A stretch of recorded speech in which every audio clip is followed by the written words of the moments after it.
Memasuki hari ke-39 konflik antara Amerika Serikat, Israel, dan Iran, Presiden Amerika Serikat Donald Trump kembali meningkatkan tekanan terhadap Iran. Ia menetapkan tenggat waktu yang ketat dengan ancaman akan menghancurkan infrastruktur penting Iran jika Selat Hormuz tidak segera dibuka kembali. Dalam narasi yang disampaikan Gedung Putih, respon Iran terhadap tawaran gencatan senjata dinilai sudah menunjukkan kemajuan, namun masih dianggap belum cukup untuk menghentikan konflik. Di lain sisi, Iran justru menanggapi ancaman tersebut dengan nada tegas.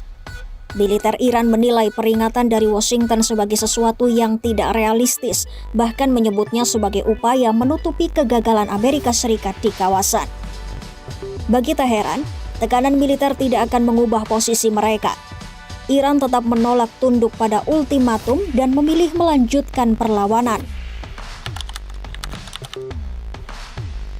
Di lapangan, serangan dari AS dan Israel semakin intensif. Target tidak hanya militer, tetapi juga menyentuh fasilitas penting seperti universitas dan sektor energi. Militer Israel mengklaim telah menyerang 3 bandara di Teheran, serta menghancurkan sejumlah pesawat dan helikopter milik Iran. Selain itu, kompleks petrokimia besar yang terhubung dengan ladang gas South Pars juga menjadi sasaran. Situasi ini memicu kekhawatiran global. Badan Pengawas Nuklir Dunia memperingatkan bahwa serangan di dekat fasilitas nuklir Bushehr berpotensi menimbulkan bahaya serius bagi keselamatan nuklir. Dari pihak Iran, serangan ini disebut sebagai eskalasi besar. Bahkan, serangan terbaru dilaporkan menewaskan kepala intelijen Garda Revolusi Iran yang semakin memperdalam luka di pihak Teheran. Iran tidak tinggal diam. Rudal dan drone terus diluncurkan ke berbagai target di kawasan Teluk. Serangan drone dilaporkan mengenai pangkalan militer Amerika Serikat di Kuwait menyebabkan korban luka. Sementara itu, Arab Saudi berhasil mencegat puluhan drone dan rudal yang masuk ke wilayahnya. Uni Emirat Arab juga melaporkan keberhasilan sistem pertahanan udaranya dalam menghancurkan ancaman serupa. Ketegangan bahkan berdampak pada infrastruktur sipil. Jembatan penting yang menghubungkan Bahrain dan Arab Saudi ditutup sementara karena kekhawatiran akan serangan lanjutan. Di lain sisi, jalur vital Selat Hormuz tetap menjadi titik panas. Meski begitu, beberapa kapal masih berani melintas, sementara negara lain mulai mencari jalur alternatif untuk mengamankan pasokan energi. Di Israel, dampak serangan Iran mulai terasa langsung ke wilayah sipil. Sebuah serangan rudal menghantam bangunan tempat tinggal di Haifa dan menewaskan beberapa orang.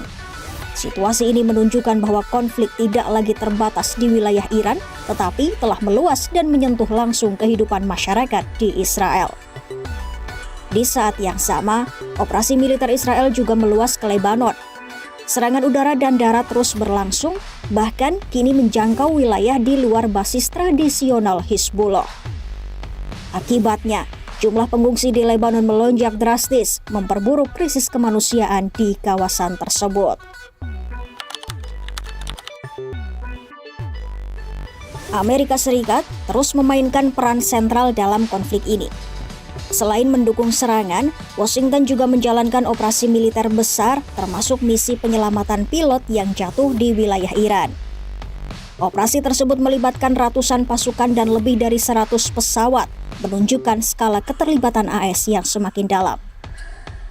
Di lain sisi, Komando Pusat AS mengklaim telah menyerang ribuan target di Iran sejak konflik dimulai, menandakan intensitas operasi yang luar biasa besar. Namun di tengah tekanan militer, muncul analisis bahwa Amerika Serikat masih membuka peluang diplomasi meski dengan posisi tawar yang terus berubah.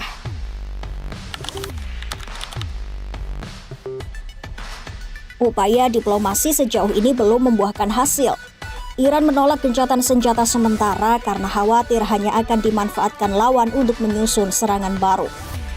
Sebagai gantinya, Teheran menawarkan solusi jangka panjang termasuk pencabutan sanksi dan pengaturan ulang keamanan di Selat Hormuz. Sementara itu, dampak perang mulai terasa secara global. Harga energi bergejolak, jalur distribusi minyak terganggu, dan negara-negara besar mulai mencari alternatif pasokan. Ketegangan ini menempatkan dunia dalam posisi siaga dengan resiko konflik yang bisa meluas kapan saja. Iya, memasuki hari ke-39 perang, konflik Iran, Israel, dan AS belum mendekati akhir. Dengan ancaman yang terus meningkat, serangan yang semakin luas, dan diplomasi yang masih buntu, situasi tetap berada di titik yang sangat berbahaya. Apakah ketegangan ini akan mereda atau justru berubah menjadi konflik yang lebih besar? Download Tribun X sekarang, menghadirkan lokal menjadi Indonesia.